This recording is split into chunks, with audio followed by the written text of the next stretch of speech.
예, 오늘 날짜는 9월 13일 2023년이고요. 오늘은 그 우리가 저기 그 섹션 179 디덕션 해서 인컴 프로퍼티에 대한 그 감가상각을 하는 거를 어떻게 그 우리가 접근해야 되냐, 부동산 하는 사람으로서 그거에 대해서 설명을 하고 있어요. 쉐어 스크린에 나온 스케줄 C는 1040 개인 세금 보고할 때 쓰는 양식이죠. 1040은요. 이 중에서 내가 인컴이 발생을 하면 비즈니스가 됐든 인베스트먼을 하는 투자하는 게 됐든 인컴이 발생을 하면 스케줄 C에다 기입을 해요. 인컴 내용을 적고 익스펜스 내용 적는 것 중에 내가 가지고 있는 건물이 감가상각이 이루어지니까 이거는 감가상각하는 액수만큼 인컴 텍스 내는 데서 제하려고 하는 거예요. 그 액수를. 그래서 토탈 액수가 적히는 것이 인컴에서 100% 제해지는 거를 베이스로 해요. 그러니까 섹션 179 디덕션이라는 거는 제너럴 디덕션 뭐 저절로 이렇게 감가상각 되는 거 말고 코드에 맞춰서 하게끔 하기 위해서 27.5년이라는 룰을 뒀어요. 그 전체 프로퍼티 밸류에서 땅값을 제외한 다음에 땅값은 감가상각이 된다고 보는 물건이 아니에요. 부동산에서. 그래서 예를 들면 50만 불에 조그만 뭐 커머셜 빌딩이 있다 그러면 시에서 이제 책정된 땅 밸류 또는 그거는 왜 또는이라고 그랬는지 나중에 설명할게요. 그냥 설명하면 나중에 그 이제 어프레이저가 감정을 해가지고 나온 X 있죠. 그것이 결국에는 텍스 밸류로 나중에 적용이 된다는 전제 조건 하에 계산하는 거니까 그 밸류를 빼요. 땅값이 50만 불짜리에서 10만 불이 땅값이 빠지면 어떻게 돼? 40만 불만 남죠? 그 40만 불 남는 거에 이게 뭐예요? 코스트 베이스가 돼요. 코스트 베이스를 나누기 27.5년을 해요. 그러니까 라이프 사이클. 일단 가지고 있는 그 사이클의 기간을 건물 27.5년을 한다는 이 숫자를 머릿속에서 기억을 하셔야 돼요. 지금 이거는 레코딩도 아니고 적을 필요도 없어요. 지금 당장 머릿속에 기억하셔서 리얼에스는 27.5년이 감가상각 기간입니다. 그걸 나누면 40만 불을 40만 불을 27.5년으로 나누면 14,545불이 나와요. 그러니까 14,545불 해마다 디덕션 포션을 다 집어넣는 거예요. 오케이? 그게 이 감가상각하는 annual depreciation amount라고 해요. annual depreciation amount가 14,545불이 된 거예요. 오케이? 이 중에서 아까 얘기했던 50에서 10을 뺀 나머지 그 40만 불이 뭐라고 얘기했죠? cost basis. 이것도 손님이랑 얘기하고 할 때 cost basis가 얼마예요? 하고 계산하게 될 때 우리가 땅값을 제해서 나머지 잔존 value를 cost basis로 해서 여기서 27.5년을 해마다 감가상각을 합니다. 오케이? 근데 컨디션이 있어요. 컨디션이 자기가 소유한 건물이어야 돼요. 자기가 소유한 건물이어야 되고 income generating property여야 돼요.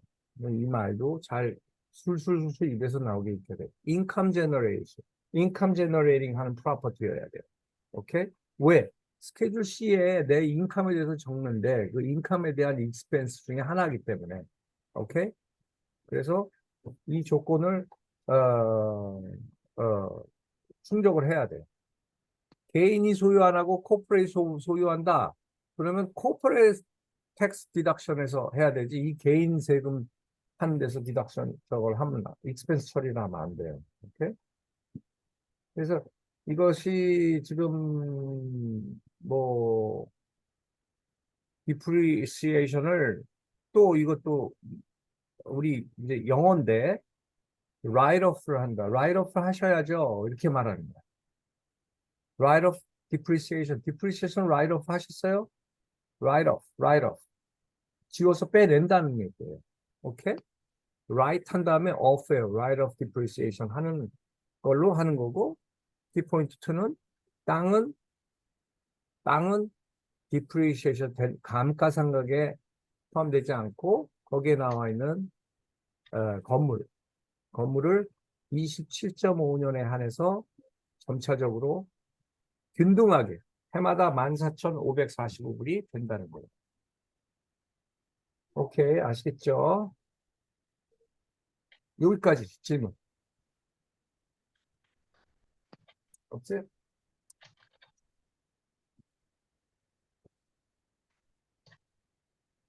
자기가 인컴 프로퍼티를 안 가지고 계신 분들은 좀 생소하겠지만 손님들한테는 중요한 부분이에요. 얘기할 때. 그래서 건물 투자를 나중에 하시고 그랬을 때 그 전에 왜 팔려고 하는 사람들 텍스 보고 받아가지고 오잖아. 그러면은 뭐예요? 텍스 보고한 것만 보면은 넷 파이낸셜 스테이트먼트 받아가지고 밸런스 시트도 나오고 또 프로핏 앤 로스 스테이트먼트도 나오는데 거기서 디프리시에이션이라고 딱 나오면 그러면 우리들 입장에서는 아 요게 요거구나라고 탁 찝을 수 있어야 돼요.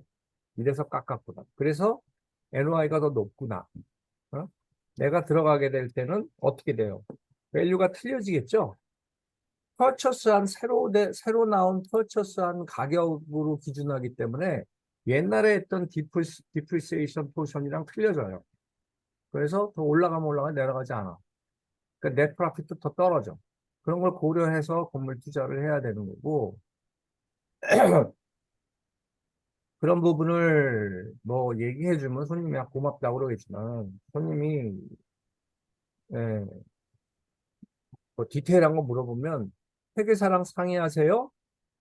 여기 디프리시에이션이 어떻게 남바가 나왔는지 우리가 이렇게 대충 보면 알지. 얼마가 디프리시에이션 돼 있으면 아 원래 가격은 곱하기 27.5를 한 다음에 코스트 베이시스가 얼마였겠구나라는 걸 우리가 측정을 할 수는 있어요.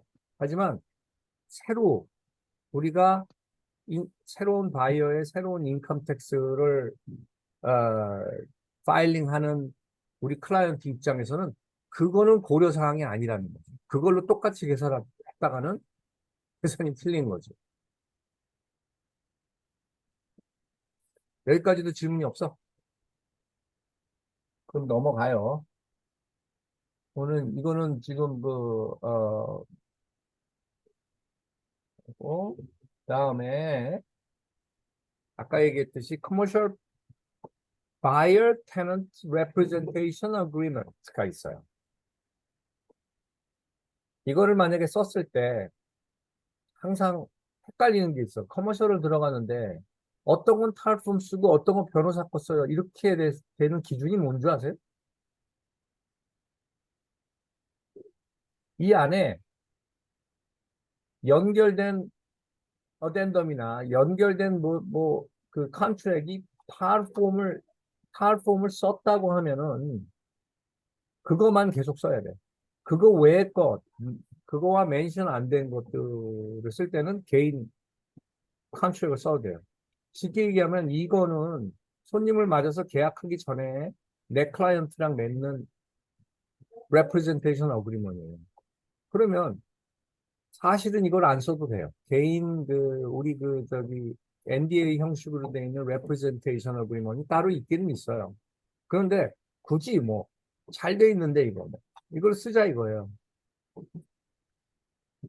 어느 분이 창고를 하나 찾아달라고 그래요. 창고를 찾아달라고 그러는데 그 내가 시간 웨이싱 할 확률이 되게 높은 손님 같아. 그러면 초장이 이걸 들이밀어야 돼요. 그죠? 근데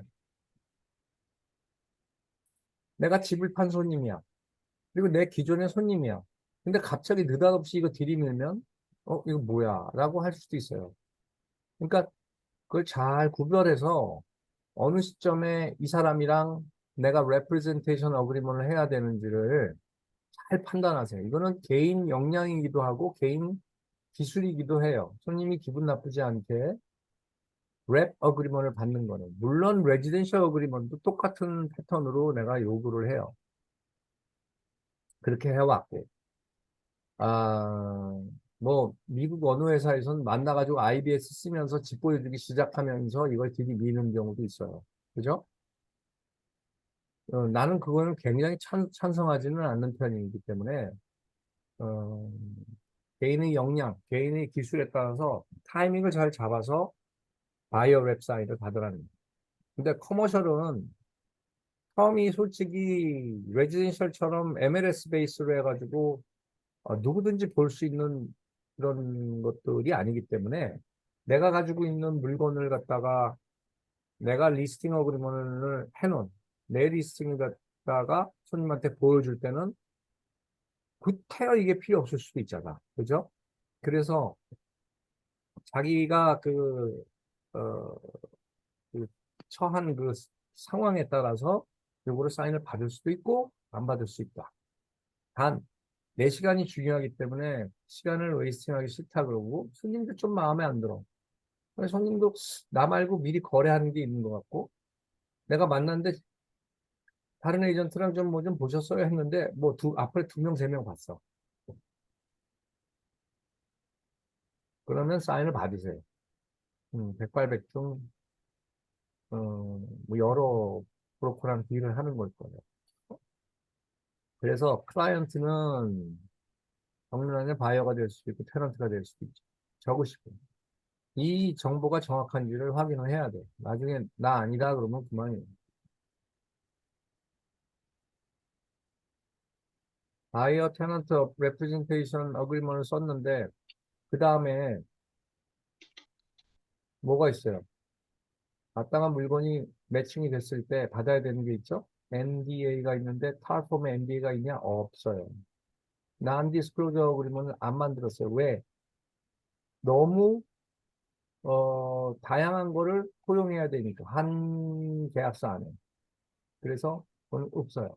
회사 걸 쓰셔야 돼요.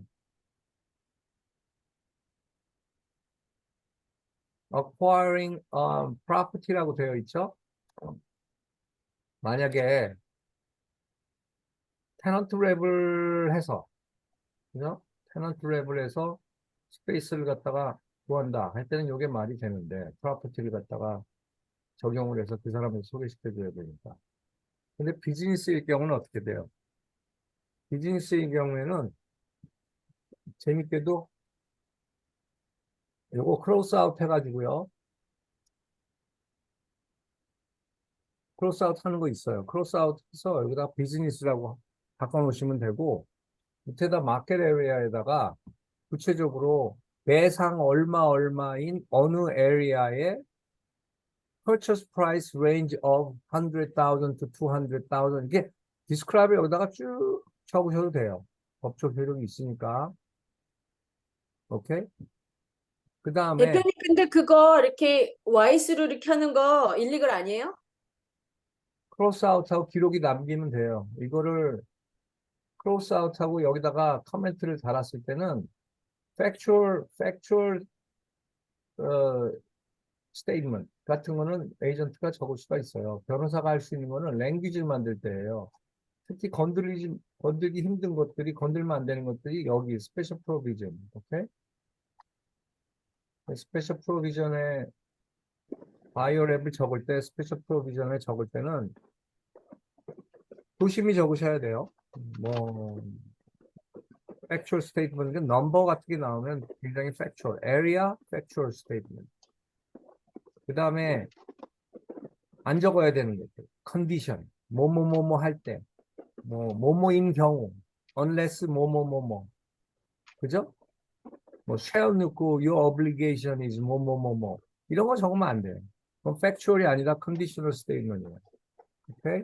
그래서 factual statement하고 conditional statement하고 가려서 적어야 되는 거고, 요거 비즈니스로 바꾸는 건 용인됩니다. 오케이? 만약에 프로퍼티를 안 그랬는데 프로퍼티라고 안 그러고 뭐라고 그래서 무슨 non-profit organization, 오케이? 이걸 갖다가 매매를 하는데 아주 랩을 하는데 써도 돼. 오케이? 이걸 몰아다가 property means 하고 여기다가 내용을 커버리지 하는 그 프로퍼티 내용을 언급을 해서 더 더하셔도 돼. 위험하게만 하지 않으면 돼. 내가 볼 때 뭐 위험하다. 안 하면 돼. 그리고 시작과 끝을 명시하셔야 되고요. 브로커 어그리먼하고 클라이언트 어블리게이션에 대한 것도 여기 해야 돼요. 제일 중요한 거는 이 어블리게이션에 따른 컴펜세이션이죠. 컴펜세이션은 밑에 있는 내용이 나올 거고요. 이거는 쉽게 얘기하면 represent 하면서 exclusive right to 뭐예요? representation이에요. 오케이?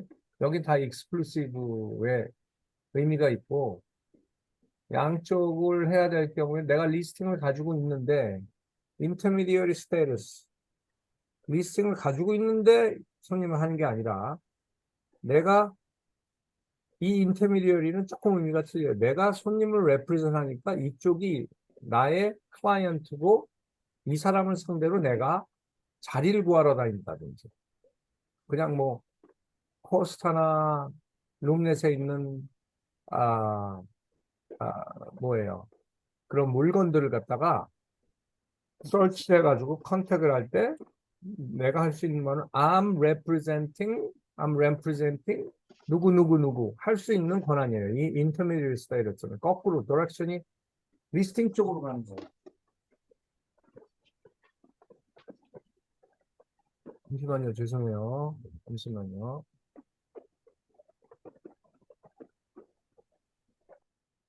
헬로?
네, 그래서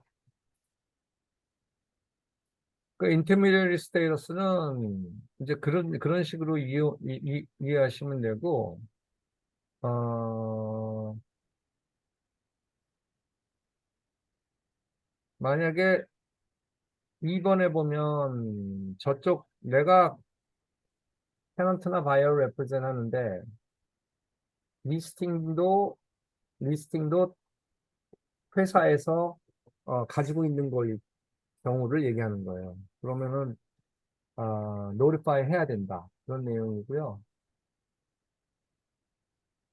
그다음에 브로커피는 커미션을 지금 여기다가 미리 해야 되는데 이걸 이해를 잘 해야 되는 게 리스팅 쪽에서 커미션을 받잖아요. 커미션을 받는데 이거는 지금 그 바이어 쪽에서 받는 내용을 지금 적어 놓은 거예요. 그래서 만약에 못 받을 경우에 그죠? 여기 첫 번째 클릭을 하면은 first from the seller, landlord 이렇게 돼 있다고.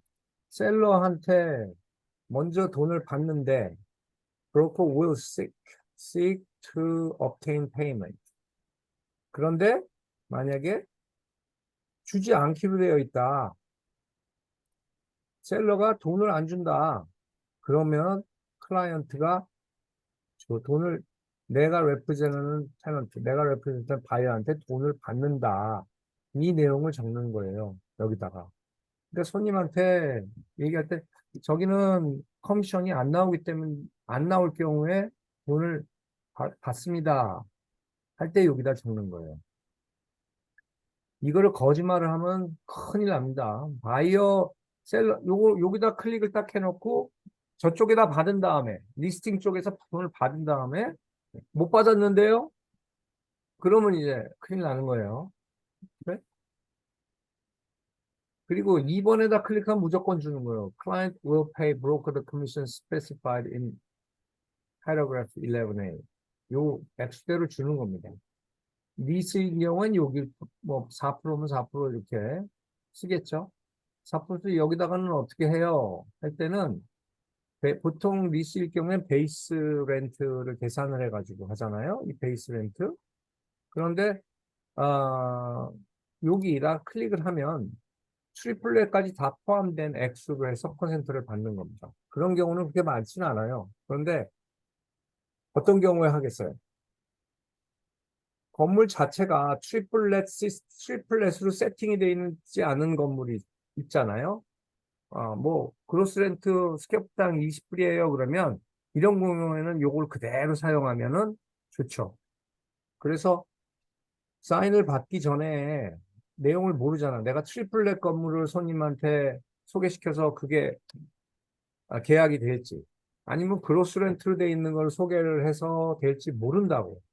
그래서 이 부분은 어떻게 될지 모르지만은 일단은 바이어한테 돈을 받을 때는 여기다가 쓰고 여기다가 아, 클릭을 한 다음에 좀 더 자세히 그 디스크라이브를 할 수 있어요. 어떤 식으로 하냐면 트리플렛인 경우에는 베이스 렌트를 받고 그로스 렌트일 경우에는 그로스 렌트에 대한 거를 받는다. 이렇게 내용을 여기다 적으면 돼요. 그 다음에 만약에 지금 저기 좀 모르는 것들은 additional compensation, 그죠? 마케팅 보너스라든지 뭐 여기에 추가로 이거 외에 추가로 들어가는 돈을 어 뭐 기입을 한다. 아니 저기 받는다 하는 내용이고 또 요것도 시간당 서비스 하는데 내가 시간당 뭐 얼마를 차지한다 하는 거고 다 현실성이 없고 요 맨 위에 있는 거 여기다 체크하고 하세요. 시간당 받기는 시간당 받기. 미리 받는 놈들도 있어 어드밴스. 우리 지금 해당 안 되는 거는 건너뛰읍시다. 근데 요거 client purchase of property leased by client 이런 것도 현실성이 없어. 이건 이 돈 먹고 저 돈 먹냐 이런 소리 나겠지. 리뉴얼도 마찬가지예요. 뭐 5년 리스 사인해서 봤는데 리뉴얼에다가 5년 신나게 장사하고 있는데 6년째 가가지고 커미션 더 달라고 이것도 현실성이 없어요. 이, 이 파폼이 물론 커머셜 잘하는 변호사들이 다 했겠지만은 마켓에서 서로 이 맞지 않는 내용들이 여기 많이 들어가 있어요. 컨스트럭션 할 경우에 뭐 돈 얼마, 서비스 프로바이더 할 때 얼마. 내가 디벨롭 할 때, 우리 척 씨는 잘 알겠지만은, 바이어를 랩을 하는데 그 사람이 인베스트를 하기 원한다라든지, 진행하다 보면은 전체 프로젝트 코스트가 100만 불이 들어가는데 이 사람이 20만 불을 투자를 할 경우에는 내가 돈 받을 커미션이라는 게 없다. 팔고 사는 것도 아니고 리스하는 것도 아니고 투자하는 건데 돈을 어떻게 받느냐? 그럼 아더에다 딱 놓고 인베스트먼트 프로퍼티 인베스트먼트 하는 포션에 대한 파트너스 그 캐피럴 아니면 캐피럴 인베스트먼트 처음에 돈 들어가는 거에 몇 프로를 달라고 여기다가 딱 할 수 있어요. 그 저기 만약에 지금 상황에서 인베스터가 돈을 갖다가 넣겠다면 여기다가 쓰셔도 되고 회사에서는 가이드는 10%로 정해져 있어요. 뭐 100만 불 투자한다 그러면 우리한테 10만 불 줘야 되는 거예요. 왜냐하면 소개비야, 소개비. 소개시켜 줬으니까. 그래서 내 클라이언트랑 나는 representations agreement을 했기 때문에 이거를 소개시켜 준 돈을 갖다가 받아야 된다. 단, 그걸 어디서 받아야 돼? 디벨로퍼한테 받아야 될 거 아니에요. 디벨로퍼한테. 근데 디벨로퍼가 돈을 못 주겠다고 하면 원하는 사람은 투자하는 사람은 나 저기 투자하고 싶어. 비슷하게 다 투자하고 싶은데 어떻게 돼? 이거 저 돈 나오는 거 하나도 없습니다. 투자하시는 돈의 몇 프로는 에스크로 때 돈을 주셔야 됩니다. 오케이? 땅 살 때 그런 일이 많이 벌어져요. 그 땅은 캐시로 많이 사기 때문에 캐시 포션을 다 넣고 나면 컨스트럭션하고 디벨롭 할 때 돈이 없어. 그래서 그거를 어떤 식으로 하냐면 땅을 사놓고선 투자자를 보호하는 방법이 넘버 원. 땅 살 때부터 에코티를 좀 만들어 놓고 하고 싶어 하는 사람들은 땅 살 때 포션을 50대 50, 50, 뭐 30대 70, 30대 70 이렇게 해놓으면은 나머지는 거의 다 캐시콜이에요. 은행에서 다운페이를 얼마 해야지 프로젝트 전체에 돈을 빌려줍니다. 라고 할 때, 캐시콜. 파트너들이 그 포션에 맞게 3대 7이면 3대 7에 대한 캐시콜이 들어오고 5대 5면 5대 5에 대한 캐시콜이 들어와서 그걸 다운페이로 사용하는 거예요. 그럴 때 이거를 적어놔야 캐시콜, 캐시콜 하는 돈도 인베스트먼트, part of the investment fund예요. 이 돈도 나중에 청구해서 받습니다. 브로커가. 그 돈 릴리스 될 때 받아요. 네? 중요한 부분이고, 프로텍션 피리어드는 이 바이어가 나랑 아까 적혀 있는 만기가 다 됐는데, 사실 진행하고 있는 손님이 있을 수 있잖아.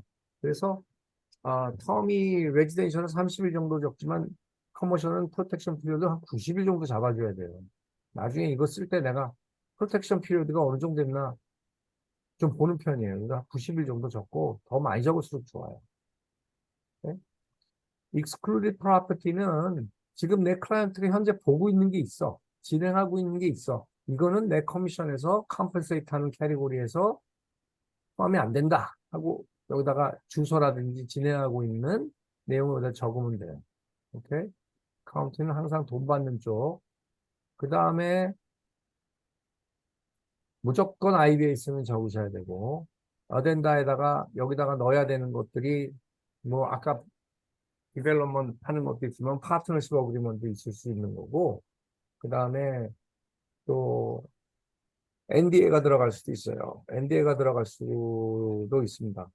이걸 사인하면서 손님한테 아니 물건이 발견이 돼서 그 물건에 대한 디테일까지 이미 줬을 때 NDA도 작성시켜도 돼요. 이거는 이제 이런 노티스라든지 기본 폼들 여기까지 요건 질문 있어요. 질문이 너무 없어도 이상했는데. 있어요. 음. 어제 바로 일어난 일인데 네. 전에부터 이제 알고 그러니까 뭐 친하진 않지만 보바티 하시는 분이 계세요. 근데 저한테 지겹다고 7년 동안 한 게 이제 좀 팔고 싶다. 그래서 제가 리스팅을 그럼 하세요. 그랬더니 이제 또 이제 철이 또 잘 되는 철인지 뭐이라서 그런지 또 마음이 왔다 갔다 하시는 거예요. 그래서 그냥 그러면은 리스팅 하지 말고 일단 사람을 관심 있는 정말 뭐지 진짜 시리어스하게 사고 싶은 사람 있으면 데려와라. 일단은 와서 보고 그 다음에 얘기를 하자 이러는 거예요. 뭐 물론 이제 자주 가는 단골집이라 그렇게 하시라고. 왜냐하면은 리스팅 그거 어그리먼 쓰는 거 자체를 별로 안 좋아하시는 것 같더라고요. 어찌됐든 뭐 아는 엄마니까. 그래서 제가 그럼 편하게 하자고. 근데 어저께 때마침 저한테 연락이 왔어요. 댈러스에서 올라오신 분들인데 온 김에 보바티나 어디 이제 간단 라면집이나 최지영 씨하고도 제가 알기로 연락한 걸 알고 있는데 이분들도 이제 관심 있다고 해서 제가 언뜻 말씀을 드렸더니 가보시겠대요. 그래서 진짜 가보실까 했는데 어쨌든 뭐야 그걸 드렸어요 주소를. 제가 시간이 안 돼서 그랬더니 그분들이 진짜 가셨는데 제가 나중에 갔어요. 갔더니 계시더라고요. 그래서 이제 거기에 그분들이 마음에 들어 하시는 거예요. 그 장소를. 그래서 제가 이제 그 사장님 이제 불러가지고 얘기를 했어요. 이제 지금 이분도 가격 괜찮으면 팔 것 같고. 근데 이제 그 저는 지금 어저께 어쨌든 이렇게 서로 미팅을 어쨌든 본의 아니게 한 거잖아요, 대표님. 네. 이 경우 그 다음 프로세싱을 어떻게 해야 돼요? 그 다음이 아니라 지금 처음부터 너무 잘못했지. 잘못된 거예요? 처음부터 잘못했고, 리스팅을 안 주는 경우는 있을 수는 있어요. 근데 리스팅을 안 주는 경우하고 네, 손님을 셀러하고 얼굴 못 대고 맞닥뜨리는 순간에는 그 네. 사이에 해야 되는 일들이 참 많아요. 그래서 리스팅을 받을 당시에는 바이어가 없을 때고, 그때 사인을 안 하는 경우는 발생할 수 있지만, 손님을 데려가기 전에는 안전장치가 양쪽으로 다 돼 있어야 돼요. 첫 번째 셀러 쪽은 손님이 있습니다. 모시고 가겠습니다. 할 때 리스팅은 주지 않으셔도 제가 손님이 있을 때는 사인을 해 주셔야 됩니다 하고 쓰는 폼이 커머셜 레프레젠테이션을 내가 하는 그 폼을 갖다가 레프레젠테이션이 아니라 그 registration between owner and broker라는 폼이 있어요. 그 폼은 저번에 자주 했는데 지금 찾는 시간도 아깝고 그런 폼이 있어. 그런 폼이 있어가지고 이 손님에 한한 커미션 약속을 해야 돼요. 근데 지금 커미션 몇 프로 주기로 약속을 했어요? 제가 언뜻 이제 말씀을 드릴 때는 이분이 가격을 얼마 정도 받을 수 있냐 그래서 보통 들어간 돈 얘기 들어보니까 20만 불 들어가셨대요. 그래서 한 30만 불을 생각하세요. 이분은 이제 그러니까 그 커미션 얘기를 한 적이 있냐고. 그래서 10% 정도 제가 얘기를 했어요. 그래서 커미션 10%라고 그랬더니 어떻게 반응이 어때요? 아이고, 그러죠, 뭐. 그래서 일단은 괜찮은 가격 받으면, 뭐지, 그때 가서 하자, 뭐 이런 식으로 얘기를 했어요. Registration between owner and broker라는 폼을 TAR 폼을 보면은 거기에 네, 가격을 적게 돼 있어요. 그래서 가격도 없이 커미션을 거기다 적을 수가 없기 때문에 그 두 가지는 팔려고 그러는 가격하고 커미션이 어느 정도 윤곽이 잡혀야 음, 손님을 데려갔을 때 그 registration paper에 사인을 합니다. 그리고 나서 약속을 잡으시고 그러고 나서 손님을 데려가셔야 돼요. 그게 안 돼 있는 거고 저쪽 사이드는. 위쪽 사이드는 뭐야? 내가 저 비즈니스에 대한 주소를 주고 어떤 비즈니스의 어떤 내용인지를 얘기를 해줄 경우에 얘기를 해주면 안 되는 거예요. 그 사이에 NDA를 갖다가 작성을 해서 손님이 사인하게 만들어야 양쪽 안전장치를 다 해놓고 약속을 잡으셔야 돼요. 그 다음에는 풀어놔도 돼요. 그 다음 풀어난다는 얘기 둘이 만나서 얘기하는 거를 커머셜 초보자들은요, 바이어하고 셀러하고 하는 대화가 교육이에요. 그 커머셜 도사들은요, 바이어하고 셀러가 실제로 만나지 않게 하는 게 커머셜 프로페셔널들이고. 그리고 커머셜을 배우시는 분들은 만나게 해서 그 사이에 배워야 되고, 새로운 비즈니스가 많잖아. 지금 부가티도 있지만 식당도 있고, 뭐 전기 공장도 있고 세탁소도 있고 막 다 있다 치면 내가 안 해본 분야는 만나게 해서 그 사이에서 얘기를 들어보세요. 안전장치만 하고. 그러면 거기서 많이 배워요. 나중에는 이 사람들이 말하는 내용을 요구하는 내용을 양쪽 다 알기 때문에 따로따로 대면해서 얘기해도 돼요. 오케이? 지금 이 상황에서는요. 인터미디어리도 아니고 누구도 익스클루시브를 가지고 있지 않아요. 그러면 옛날 말로 거간꾼이라고 해요. 부동산 하는 에이전트가 그냥 매칭시키고 빠지는 거야. 이게 익숙해지잖아요. 그러면 길이 잘못 들어. 그래서 그렇게 커머셜 브로커 하는 사람들이 너무 많아요. 그리고 나중에 돈을 못 받았느니, 어? 내 뒤에서 둘이 거래를 했다느니, 이런 서로의 그 어떤 싸움들이 일어나는 소지들을 만들어. 와, 뭐 악수하고, 아이, 하하. 그럼 뭐해? 안 사면 나중에 다 적이에요. 사도 적인데 안 사면 더 적이래. 그래서 이렇게 나쁜 일이 벌어지기 전에 방지할 수 있는 거는 그 사람들이 이런 데다 사인하고 나면 나쁜 표현을 하기가 힘들죠. 자기가 약속을 한 거니까. 그래서 사인을 받는 거예요. 내가 내 보호장치이기도 하지만 미연에 나쁜 어떤 시츄에이션이 오는 것을 갖다가 미연에 방지하는 장치이기도 해요. 그래서 두 가지. 사인을 안 하시는 분들은 registration between broker and owner. 요거를 저쪽에서 받으셔야 되고 지금 셀리시 케이스 얘기하는 거예요. 약속하기 전에 둘이 만나서 가게를 보러 가기 전에 NDA를 항상 받으시라. 아시겠죠? NDA 폼은 드랍박스에 있고 최지영 씨한테 달라고 그러면 보내줄 거예요. MD예요? NDA, Non-Disclosure Agreement. 네, 좋은 질문이에요. 여러분들이 다 똑같이 그 과정을 겪으셨을 거고, 커머셜 할 때, 뭐, 예를 들면 뭐 500만 불짜리 건물이 나왔어. 건물이 나왔는데 내 리스팅이 아니야. 근데 손님은 찾는 사람이 있어 전화가 왔어. 이거 보여줘야 돼. 그럼 뭐야? 똑같은 스토리야, 지금. 똑같은 스토리야, 똑같은 과정을 거쳐서 해야 돼요. 단, 셀러 쪽에 리스팅 브로커가 있을 경우는 registration between owner and broker가 아니라 뭘 써요? registration between brokers라는 폼이 있어요. 브로커 대 브로커로 계약을 맺는 거예요. 내가 보여주러 갈 테니 너랑 나랑 어떻게 뿜빠이 하자. 이렇게 되어 있는 거예요. 오케이? 좋은 질문이에요. 리스를 이제 쭉 하는데 내가 예를 들면 상대방의 리스를 읽지 못하는 경우가 발생하는 거는 기본 이 리스 계약에 대한 컨셉을 다시 세우면 조금 이해가 돼요. 상가가 됐든 뭐 어떤 뭐 웨어하우스가 됐든 자기가 혼자 다 아큐파이 해가지고 100% 테넌십을 가지고 있지 않은 것들은 전부 proportionate 쉐어가 있어요. 그러니까 10,000스퀘어 중에 내가 5,000스퀘어 가지고 있다 그러면 그 전체에 대한 expense reimbursement은 50%를 갖다가 내가 책임을 지는 계약서에 사인하는 거예요. 그래서 proportionate share라고도 하고 pro rata share라고도 해요. 오케이? 여기가 퍼센트를 적어서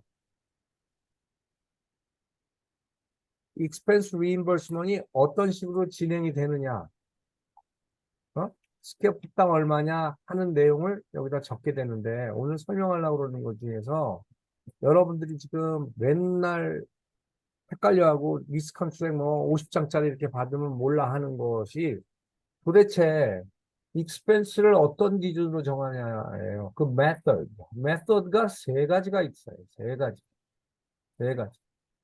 베이스 이어 익스펜스로 트리플렛을 그 다음 해 익스펜스를 정해서 테넌트한테 돈을 컬렉트하는 방법이 있고 익스펜스 스탑, not you, 스탑이라고 그래요. 익스펜스 스탑, 익스펜스 스탑이라는 방법으로 캠을 정하는 경우가 있고 또 네트로 해서 정하는 경우가 있어요. 그래서 이것이 리스 계약서에 어떤 방법으로 테넌트 익스펜스를 정했는지를 내용을 봐야 돼요. 리스에서. 오케이? 그거는 잘 안 보이실지도 모르지만 얘네들이 트리플렛 얼마예요? 스퀘어풋당 얼마 내세요? 그러면 끽 소리 않고 내잖아, 이때까지. 하지만 기본적으로 그걸 칼큘레이트 하는 방법은 베이스 이어 익스펜스가 굉장히 파퓰러해요. 요새. 파퓰러하고 익스펜스 스탑은 뭐냐면 임의로 정해놓은 fixed 트리플렛에다가 넘어가는 것을 추가로 내는 거. 오케이? 근데 그것도 다가 아니라 텍스, 인슈런스, 캠 스트럭처는 뭐 그렇게 일반적이진 않고 텍스, 인슈런스, 캠 중에서 추가되는 걸 갖다가 스퀘어풋당, 토스퀘어풋당 얼마를 차지하는 걸 익스펜스 스탑이라고 그래요. 그러니까 베이스 이어는 이 전해 아니면 이거를 큰 회사들 같은 경우는 2년 백데이트 합니다. 지금 2023년이면 2023년에 expense calculation 하는 것이 2022년 거를 적용을 못하고 2021년치 expense로 해가지고 2023년 한 해 건너뛰어가지고 받고 있는 경우가 있어요. 이런 경우는 굉장히 나중에 계산이 복잡해요. 왜냐하면 새로 테넌트를 구해서 들어왔어. 들어왔는데도 이 전해에 있는 거를 계산을 안 하니까 이 전전에 거를 하다 보니까 내년이 넘어가 버리면 갑자기 이제 급작스럽게 올라갈 경우도 있고 올라갈 줄 알았는데 이 전해가 낮아가지고 내려갈 경우도 있고 해서 테넌트가 종잡을 수가 없어. 트리플렛 리컨실리에이션이라고 그래서 해마다 연말이 되면 테넌트가 받는 리컨실리에이션 쉿이 있어요. 리컨실리에이션 쉿에 연도수가 어느 기준으로 해서 했는지를 봐야 돼요. 그래서 일반적인 건 이 전해야.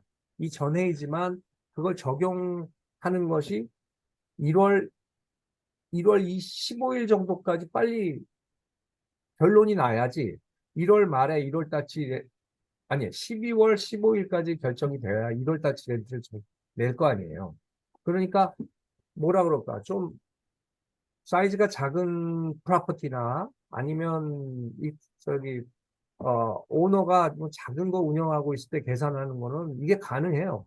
근데 크면 이 전에 게 불가능해. 왜냐하면 1월 달치 렌트를 새로 적용된 프로포셔널 레이스를 받아야 되는데 12월 말까지 정산이 안 돼 있거든. 그러니까 어쩔 수 없이 한 해 전 거를 갖다가 사용해서 베이스 이어를 여기다가 적는데 여기다가 캘린더 이어 2000 얼마라고 여기다 적어줘야 됩니다. 오케이? 이해하시겠습니까? 어, 이해 못할 수도 있어. 그런데 어쨌든 이 크게 큰 캐리고리에서 테넌트가 돈을 내는 건 베이스 렌트가 있고 그 외에 익스펜스를 아까 프로포셔널 쉐어로 해가지고 내가 내야 되는 포션의 익스펜스가 있어. 그 익스펜스가 텍스, 인슈런스, 캠이라는 트리플렛 시스템으로 하는데 이거를 어떻게 어떤 방식으로 적용하느냐의 방법은 세 가지 방법이 있다. 이 정도를 알아놓으셔도 굉장히 많이 아시는 거예요. 사실 이 바닥에서 그거 알고 있는 에이전트가 뭐 한국 사람은 뭐 있겠어? 없지? 그래가지고 익스펜스 스탑은 뭘까요? 스탑자 나오면 다 덜커덕 들어야 되는 느낌이 뭐냐면 픽스트로 익스펜스를 스캡당 얼마를 정해놓은 거야. 그 돈은 무조건 내야 돼. 랜드로드 입장에서 이 밑으로 내려가잖아. 그로스 렌트보다 훨씬 더 안전해. 오케이?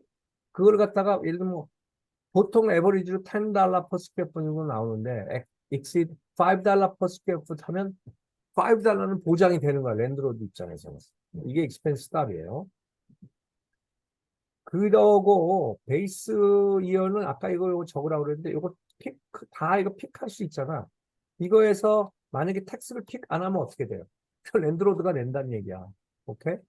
픽 돼야지 이거에 대한 거를 테넌트가 스플릿을 내는 거예요.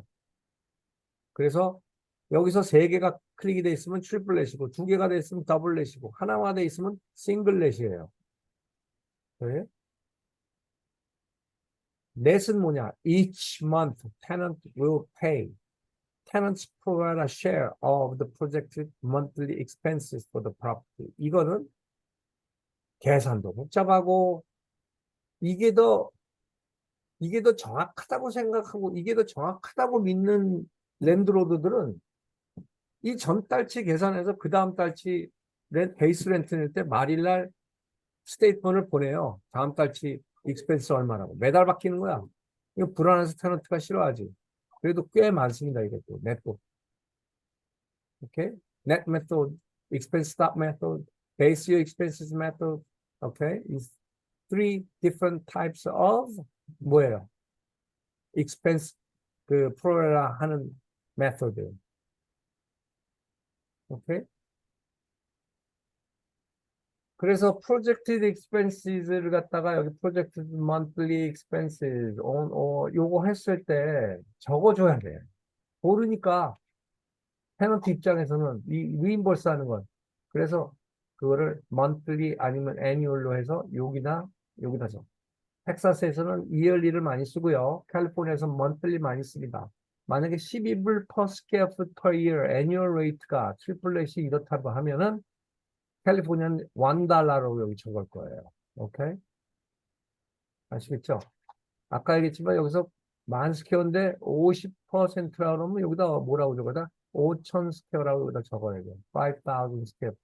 요거에 해당되는 숫자가 요거다 하고 적으시면 돼요. 그다음에 여기는 제일 마음에 안 드는 거예요. 30일 이거 불가능해. 몰라요. 나도 이렇게 해보려고 그러는데 안 되더라고. reconciliation. 연말 되면 해마다 정산해야 돼.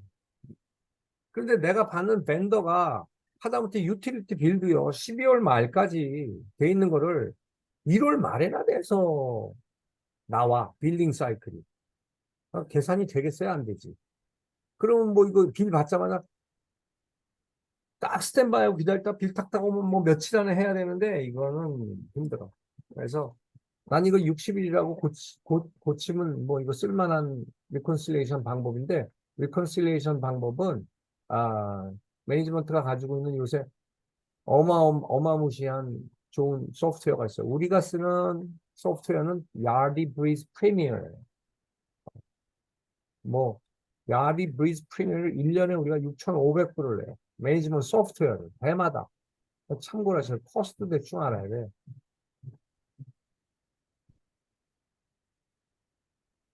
그래서 대충 하면 뭐 에러가 뭐 5%니까 5%에서 이것도 뭐 정확한 거 원하지 뭐 이거를 리콘실레이션 줬는데 5%의 플러스 마이너스 뭐 오류가 있을 수 있다. 이것도 나중에 또 문제가 될 수 있고 특히 테넌트가 그 어사이먼을 해가지고 새로운 테넌트가 들어왔는데 그 전에 나와 있는 리콘실레이션 페이퍼를 보고서는 새로운 테넌트 우리 손님 이제 새로운 이제 테넌트 된 거를 리뷰를 하는데 그 전에 돼 있던 리스를 가지고 리뷰를 하는데 머리가 해골이 복잡하다 이거 어?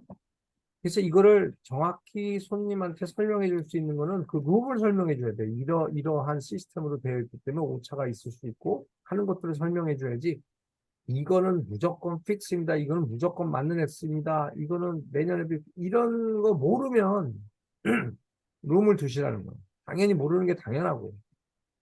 아시겠죠?